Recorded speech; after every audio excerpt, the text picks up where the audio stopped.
This is Olaf from Enforcer, and you're watching Metal Memes MX. What's going on, everyone? Today I'm here with Olaf from the band Enforcer. It's a pleasure to meet you, brother. How are you doing today? Likewise, likewise. I'm pretty good. How are you?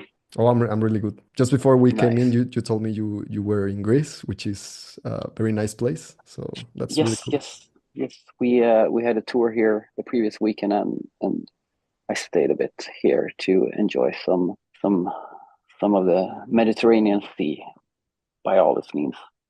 Oh, that's really nice. And the food, it's Yeah. really good as well in the Mediterranean. Food, like places, nature. It's really nice to be here. I've been spending a lot of time here in my life actually, so it feels like my second home. Oh, that's amazing. That's amazing. Yeah. So speaking about traveling, I know you guys have been in Mexico a few times. Yes. So I wanted to ask you if there's a very specific memory from Mexico that you are like, oh, this time this was really cool. There's only good memories from Mexico. Like all, I mean, it's pretty overwhelming to come as a European. I mean, we're a small band in Europe. We're a small band in Sweden. Nobody gives much shit about us here. And going to a place like Mexico where our type of metal is very strong and very alive and very, you know, it's an incredible feeling to feel that the music is so much alive. There are like kids, youth, like all kinds of people into heavy metal music. It's very thriving. It's very alive compared to like in Europe when it's like for most people, see it as something that belongs to the past. So it's extremely nice to come to Mexico and feel, what the music is supposed to feel like and what the atmosphere and the general vibe around the music should be like. Yeah, yeah. Actually, yeah, you're very right. Actually, my second Yeah. question, it's about precisely that because I've been asking this recently to the bands. Yeah. Mexico has this very passionate fandom, like Yeah. the metal Yeah. hits Yeah. here in Mexico are very passionate.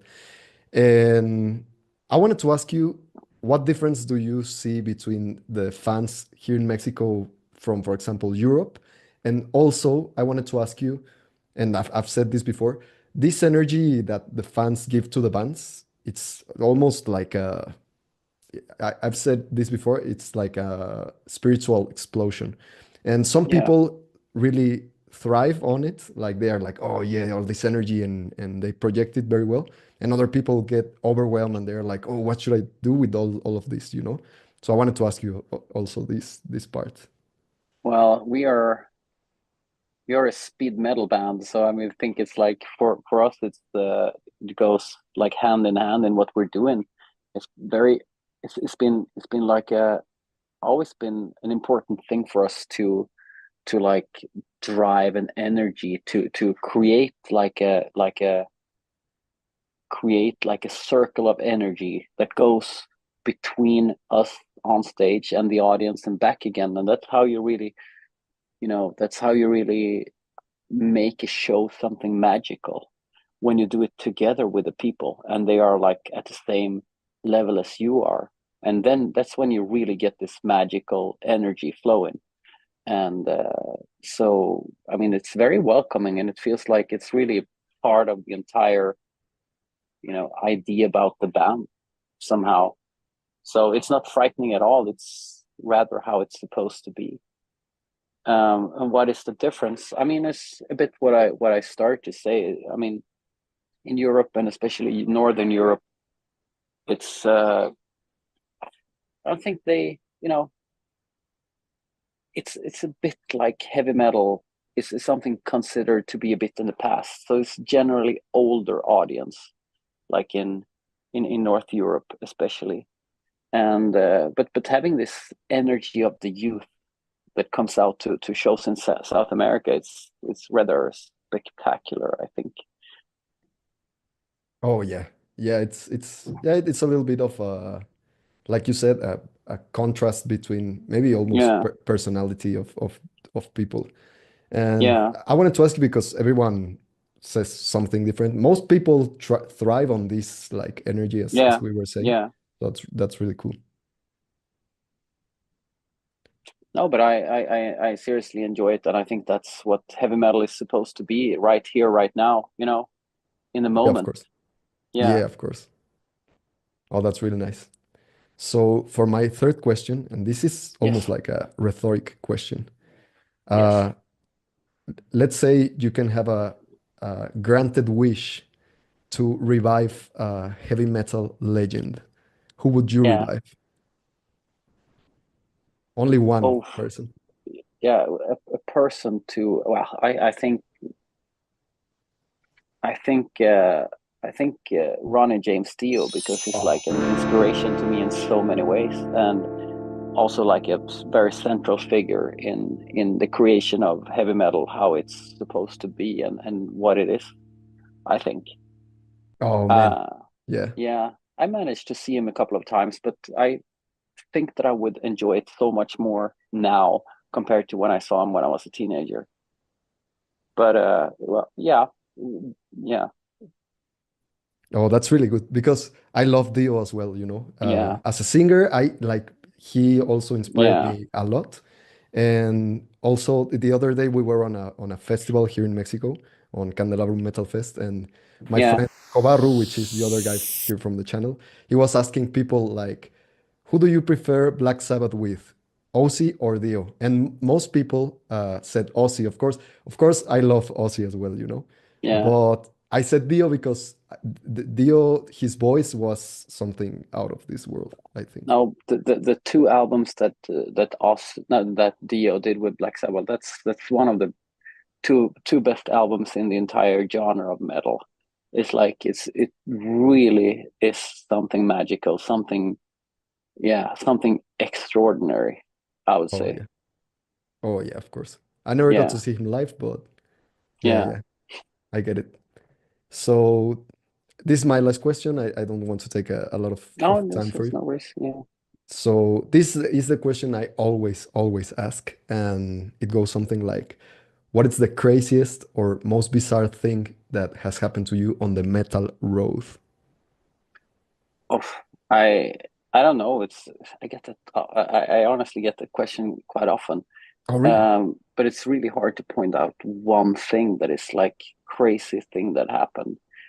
I say that honestly, crazy things happen every day Yeah. when you're out touring, and when you always meet new people, and when you always, yeah, it's also there's beers involved, and beers tend to create great ideas in the moment, great ideas, which leads to a lot of memories. But well, we've been lucky sometimes, and you know, I don't think.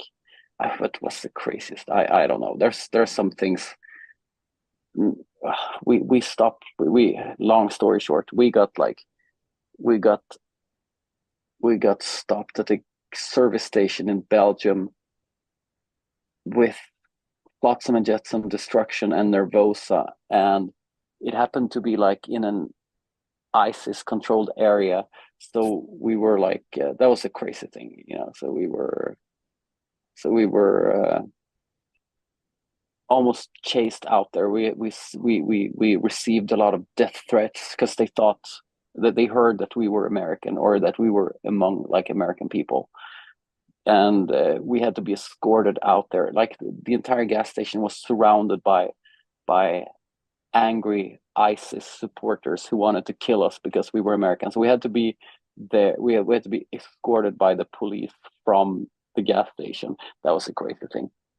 Oh, fuck. That's super crazy, actually. Yeah, yeah. Another crazy thing I think we got, like when we traveled between uh, Bolivia and Peru, like the entire road were blocked and by like bandits who hijacked like vehicles, and how we got in the middle of that, so we had to take, we couldn't turn around because they were like, yeah, they blocked the road in all directions, and we got stuck with all the gear we had, and eventually we had to take like a bike taxi across the border, um, and try to escape the bandits that had like closed off the roads. That was also pretty scary. And we Oh, heard okay. like people shooting in the background, and we was like, we just gotta get across the border now. Oh That was boy. also a crazy thing. Yeah. Where you said this Uh, was? that was between Bolivia and Peru. Oh, oh my goodness. Oh, that's Yeah. crazy. That's crazy. Yeah. And I mean, we crashed our tour bus once, so we almost died. Oh, Um, yeah, we were like, that was a long time ago, but we wrecked the entire tour bus. Um, like crashed head on with a snowplow. It was like the first snow of the year, and we were traveling between Oslo and Stockholm. We were on tour with Airborne. That was oh, also pretty crazy. nice. Everyone is a But really good band. yeah, they are. They're great people too. And we had some broken ribs and some but and some minor things, but eventually we made it out alive. Oh, there's just, things happen all the time. It's a miracle that we're all alive, I think. Yeah, I agree. Yeah, Oh, that yeah, those are some crazy stories, but yeah. yeah. One day I'm gonna write a book about everything that we've been, you know, that's been Yeah. happening while we've been playing in this band.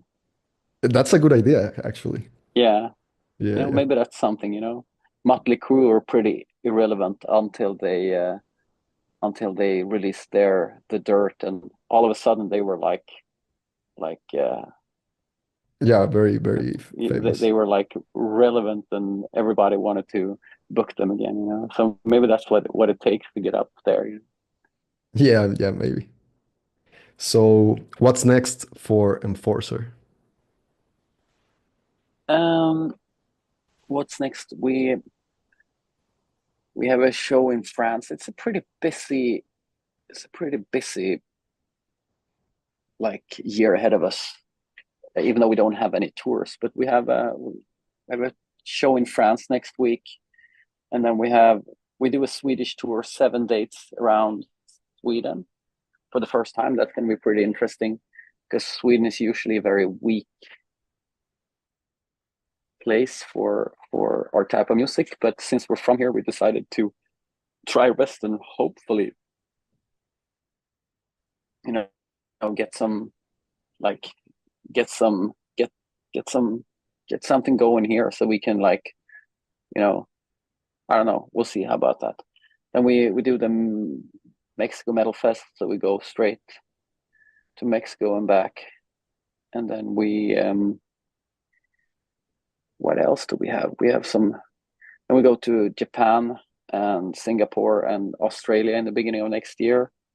Then a show in Canada, short US tour we're looking at, and we play Hell's Heroes in Texas next year, and a bunch of festivals around Europe next summer. So it's a pretty busy, busy, busy year, but it's all good. Oh, yeah. Oh, that's really good. I hope you do very well in all of these gigs, in all of these kind of different Thank places. you, thank you. And I wanted to thank you Yeah, very much for your time. It was such a nice time talking to you. thank you. Pleasure's all mine. Amazing. Well, everybody, Olaf from Enforcer, go watch them live.